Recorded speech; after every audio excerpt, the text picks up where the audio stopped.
Welcome back, Steeler Nation, to the Northern Steel Podcast, episode 74. Chris, can you name a player on 74? Yeah, Spencer Anderson, the best player to ever exist. The GOAT, starting tomorrow, I believe, or today, as you're listening right now.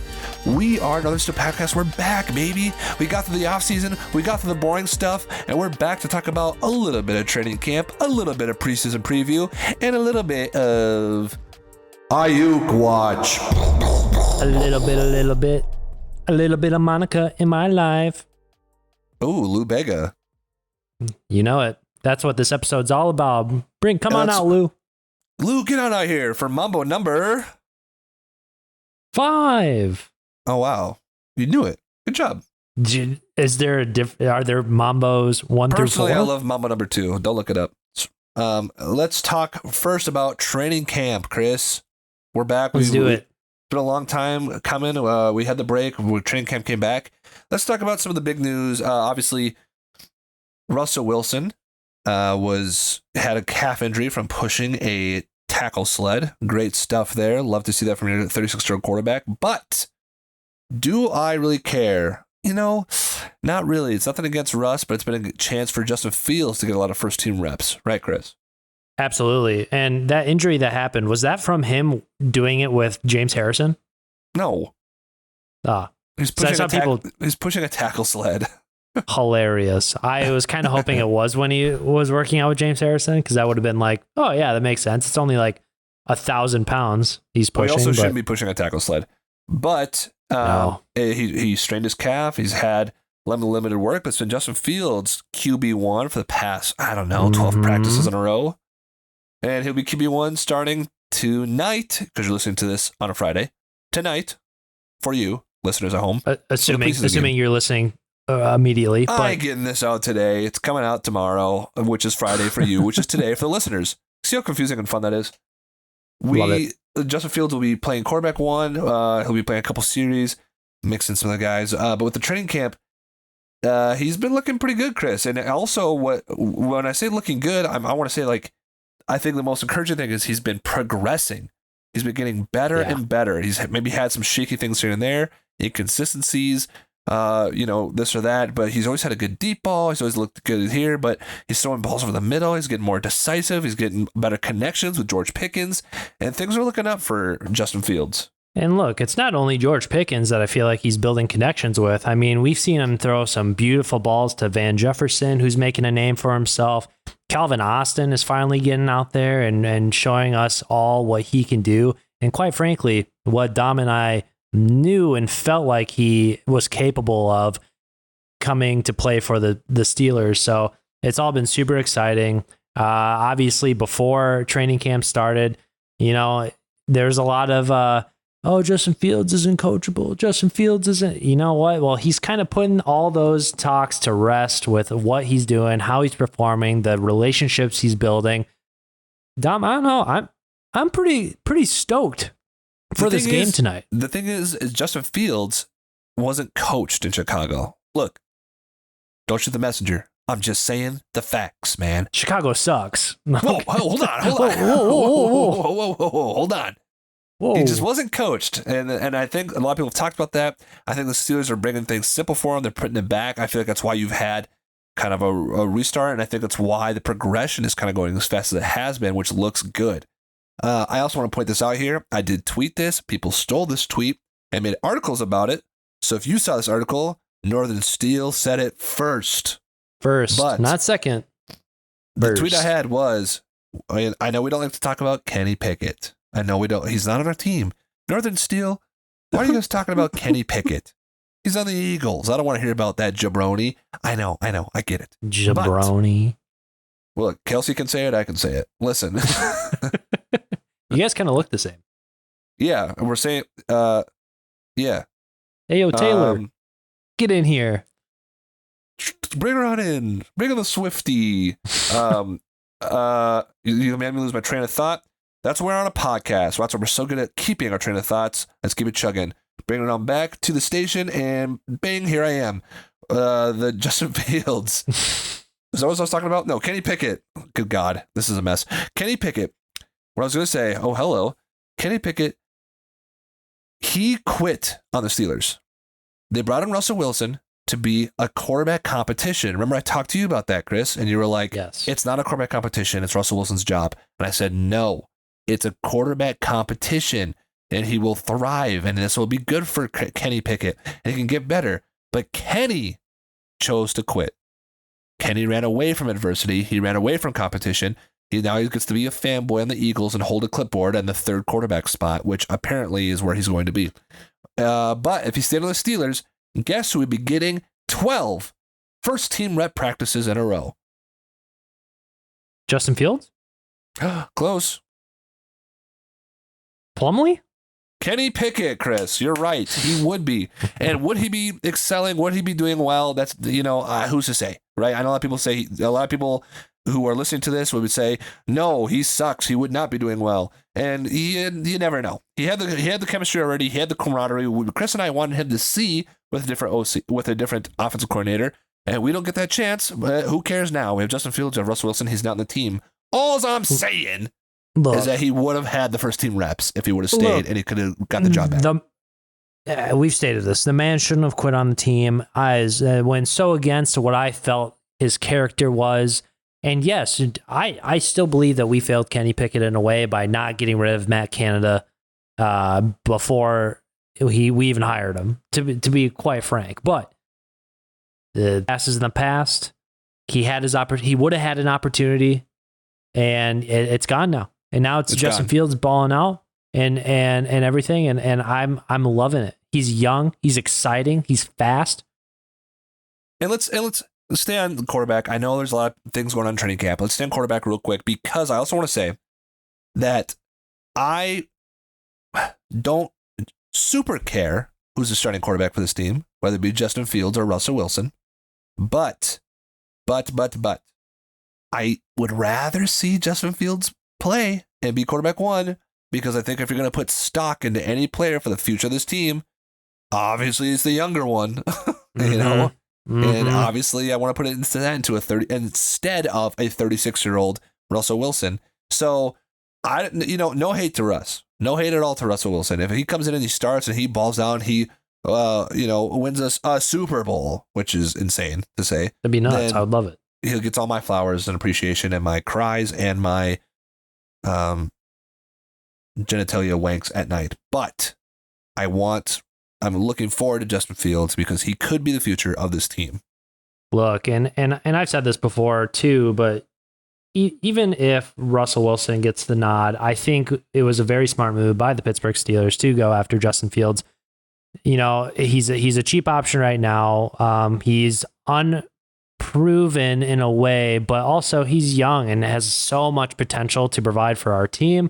And I think the idea behind it, in my personal thoughts, when the Steelers were going after him, was like, hey, I don't know if we should go after potential for like what's coming out of the draft. Obviously, it didn't work out too well with Kenny Pickett, but here's this Fields guy who's still highly regarded, played pretty well, all things considered, in Chicago, and now we have a chance to really mold him and make him potentially the future franchise quarterback of this organization. Not saying it's going to happen, but I think there's that idea behind it, and it's hard not to. He's young, and he has so much to give potentially for this team. I don't know how you don't look at Justin Fields and you don't think, hey, if this works out, sure, sign him to a bigger contract, keep him around for longer, because dude's got some talent, and I hope it transitions into both the preseason and then the regular season if he gets the nod to start. And we'll get into what that could potentially look like in the preseason for the preseason in just a bit. But let's talk about some other training camp stuff. I want to point out Dante Jackson traded from the Panthers. I was not excited about that trade, especially losing Deontay Johnson. That may turn out to be a really good trade in a little bit here. But I wasn't excited about that trade. But Dante Jackson's been looking really good in camp too. So I'm excited to see him keep flourishing, him hopefully keep playing really well and can shut me right up. Yeah, absolutely. Honestly, you said it all, man. I'm just stoked with everything that's going on right now. Football is back. It is back. We got the wide receivers playing really well. Wide receivers who everyone thinks is going to be bottom 5 in the league, but Van Jefferson showing out. I like what he's bringing to the team. He's also doing 300 catches after every practice, just like Antonio Brown. That's the right way to do it. He's also doing, Calvin Austin's also going well. Calvin Austin's practicing so hard. Coach is telling him, hey, cut it out. You're going way too hard in the paint. And he's playing really well. And he's catching deep bombs and catching crossers. The Steelers are throwing the ball over the middle. Thank you, Arthur Smith. They're getting rid of the jet sweeps. Thank you, Arthur Smith. Let me hear it again. Thank you, Arthur Smith. They are doing power runs. I will say the thing in training camp I'm not loving yet, before I go back to some good stuff, the tackle situation. Yeah, don't love that Dan Moore's yeah. still playing left tackle. Don't like that Broderick's not starting. Don't like that Broderick's playing right tackle. But Fatano is playing right tackle. That's pretty cool to me. And I thought he was doing very well too. So I'm just confused at what's going on. I mean, I think the Steelers really have a soft spot for Dan Moore, which I have no idea why. I get it. He's a hard worker. Ben really, vouched for him and everything. But like, look, Ben's gone. He sucks. I'm just going to give it to you straight. Dan Moore, I appreciate you being on the team, and you're a great depth piece. And honestly, if any of our guys got hurt, I'm like, okay, at least he has some starts in him, and he had, he's gone up against some good talent, and he shut down Myles Garrett. All right, like I'll give him his flowers.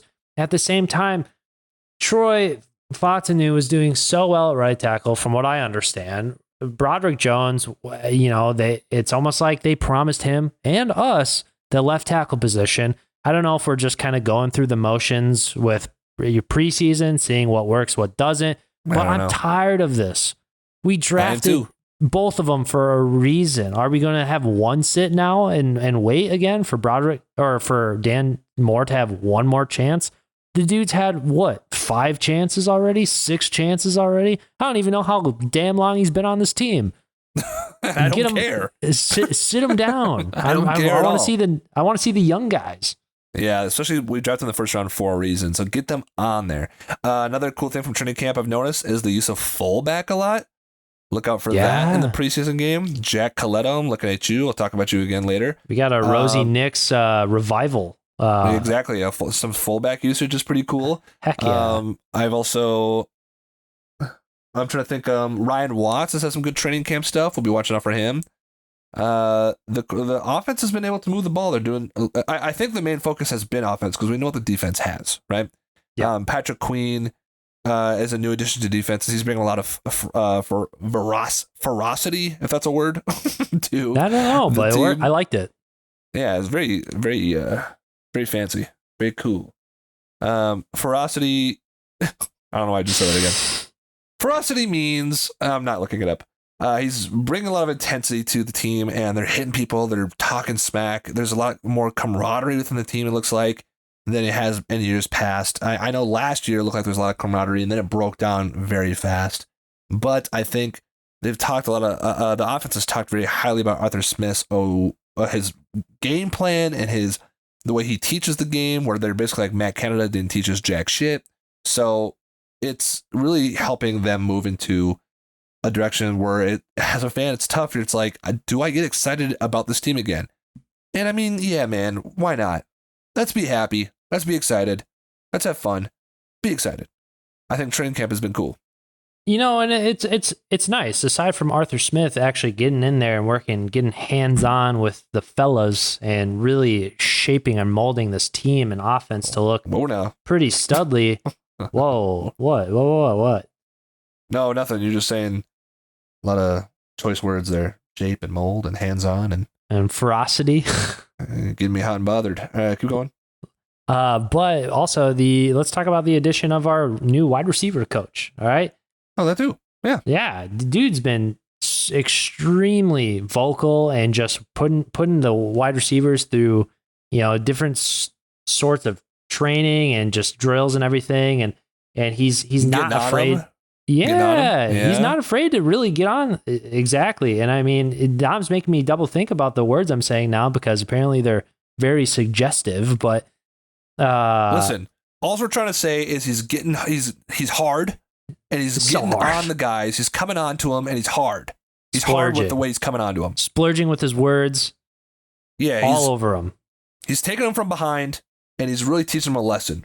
Not one, not two, but 5 guys, 5 wide receivers at once. My God, what a coach. What a coach. But I'm excited. It's going to be good. I think it'll be good for, even though a lot of people are painting this picture that George Pickens is a problem, but like I really don't think he is. I think they just want to have a villain on our team, and you know what? I think it'll be good for his maturity and everything too. So yeah, talking to you, Niner fans. Speaking of Niners, that was good training camp talk, Chris. Let's talk about Ayuk Watch.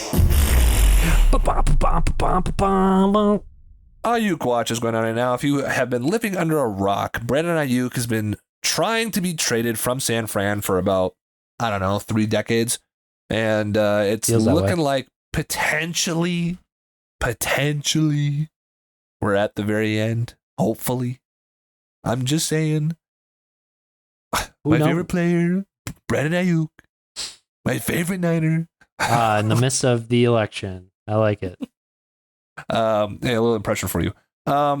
It's looking like it's gonna be close. Let's if you haven't known about the Brandon Ayuk stuff, let me fill you in on shout out to Pretty Ricky on Twitter. You might be saying, who's Pretty Ricky? I don't know, man. He's a dude with a dog profile picture on Twitter. Does he have any inside sources? I don't know, but he's been right out about a lot of things. And he's saying he's doubled down, he's tripled down, he's quadrupled, he's 10 toes down on the fact that Brandon Ayuk will be a Steeler. That's what we keep hearing. And it sounds like that's what he wants to do. The Patriots had a trade offer for Brandon Ayuk for the Niners, and he said, I don't want to play with the Patriots. Stand by. What do you need? Yeah. I need to do this. I have Yeah, it is. What do you need? I can't. I have to go to campus. Okay, let me hurry. Gonna love to cut that out. It'll be fun. Brandon Ayuk, he wanted to go to the Patriots. Or no, sorry. The Patriots wanted Brandon Ayuk. They had a trade package. They had a contract set up. And he said, I don't want to play there. He had the money. I don't want to play there. The Cleveland Browns said, we got a great trade package. We got the money somehow to pay you. He said, I don't want to be a Brown. No one does. They're gross. They smell and they're incestual.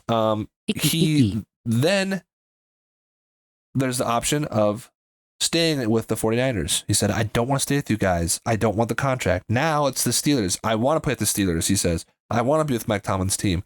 But the trade might not be good enough for the Niners. That's why they're dragging their feet. It's taking forever. And now I'm hearing the Niners want to flip the compensation that they're going to get from the Steelers to a different team to get a wide receiver. Maybe the Raiders to get Devontae Adams. Maybe the Seahawks to get DK. Maybe the Broncos to get Courtland Sutton.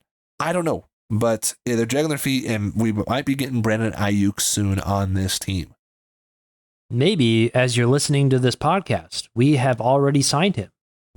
And you might be thinking to yourself, Northern Steel, you guys are dumb. He's already on the team. Again, this was recorded yesterday. Whoa, Dom, let's play this out. This was recorded on May 5th of 2024. We are predicting that Brandon Ayuk will be a Pittsburgh Steeler. Nice. Big head move. Details to come. Thanks. Join our Patreon. This was recorded June of 1998. Wow. Brandon Ayuk is approximately 4 years old. Or not even born, potentially. I don't know. I have to look at the car. He might not even be born. Keep talking. So be on the lookout for Brandon Ayuk. What's that going to cost? What's it going to cost for us to give up in trade? What's the contract going to look like? I don't know yet. I do think it's exciting. I do think it brings our wide receiver core up to the top. I do think it rectifies the trade that Omar Khan made that I did not like in the offseason with Deontay Johnson being gone. That just fixes that. Bang. Like that. And I'm excited for the potential possibility of that becoming true. What do you got for me? Did you say June of 1998? Yeah. He'd be 3 months old. Wow. The fact that you guessed his birth year, you heard it here first, folks. We at Northern Steel, we have the facts. Now let's do a quick preseason preview before I get yelled at and have to end this podcast. Preseason preview. Justin Fields is getting a couple series. The starting offense is going to get maybe even less than that. I mean, by starting offense, I mean Pickens, Freiermuth, Najee, Jalen. They're going to get maybe a couple series, maybe less than that, but look out for that tonight for that to happen. Kyle Allen's going to come in there. He's going to try and do his thing. They're looking at other wide receivers to make a name for themselves. You're looking at our linemen to really, there's a lot of people to look out for there. I have a huge list. I will name them in just a second, rapid fire. So you best be listening. You best have the volume turned up all the way because I'm going to go through those players quickly. Defense, you're looking out for all those young studs, the rookies to look out for, the cornerbacks. CJ Stroud, it sounds like he's going to play. So you're looking at JPJ and Dante Jackson to hopefully stop him even without TJ Cam, Minka Highsmith, and Patrick Queen. It's just going to be fun all around. So let me name off the players real quick. Chris, do you have anything to add to that for something you're looking forward to for the game before I name off all the players to watch? No. Great. Get your listening ears on. Here's the players for you to watch tonight for the game. I got a long list for you. We got from the 2024 draft class, Troy Fautano at right tackle, Zach Frazier at center. Want him to start. He's not starting yet. On his way. Not Roman Wilson yet because he has an injury. Peyton Wilson, linebacker, middle linebacker. What? What's those eyes? Nothing. Wilson's keep going. Peyton Wilson at middle linebacker. Watch for him. Speedy. He's fast. He's had a lot of hype around him in training camp. Mm-hmm. Mason McCormick, a guard from SDSU Jackrabbits. Jack. Logan Lee, defensive lineman, who's been all around the place, and Ryan Watts, who's had 3 picks in training camp, playing deep free safety, nickel quarterback. He's tall. Exactly. Ryan Watts, that is. You got the 2003 draft class with, good Lord, Broderick Jones, Joey Porter Jr., Keanu Benton, Darnell Washington, Nick Herbig, Corey Trice, and Spencer Anderson. Expect a big year for Darnell.